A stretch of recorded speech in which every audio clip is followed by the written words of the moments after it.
saiu, acabou saindo como prefeito. E graças a uma família que vem lutando por Jacarepaguá há muito tempo também, eu não vou dizer o nome aqui, todo mundo já sabe. Queria dizer para vocês que é um orgulho muito grande ter vocês aqui comigo, na vila, poder mostrar um pouco do nosso trabalho, que eu acho que vai chegar longe, certamente, em 2016. Nós estamos semeando aqui, estamos plantando as sementinhas aqui de otimismo, como eu falei para a Rosana aqui, ela fez uma reportagem com a gente, futuro. Porque quando você tira uma criança de uma comunidade e faz aquela criança virar uma estrela, ela ilumina toda a comunidade. E é um exemplo a ser seguido.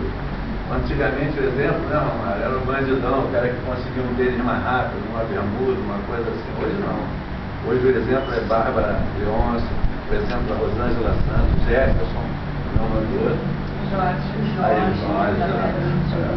Jorge é uma promessa para 2016 também. Nós temos um aqui que na saída de bloco, o Jefferson, ele fraturou a fíbula na saída de bloco. Ele ia quebrar todos os recordes esse ano. Ele já foi campeão de 100 e 200 metros. Se Deus quiser, vai ser o campeão de 2016. A gente está fazendo força para ele. Enfim, eu acho que a gente, com o poder público do nosso lado, a igreja, os pais, as famílias, a gente pode transformar o Rio de Janeiro. A educação é o único passo que a gente pode dar em direção ao futuro. O futuro já é hoje, não pode passar de hoje. Né? E eu tenho certeza que vocês, da Igreja Nacional da Pena, chamar de vocês, porque depois de 50 todo mundo é igual.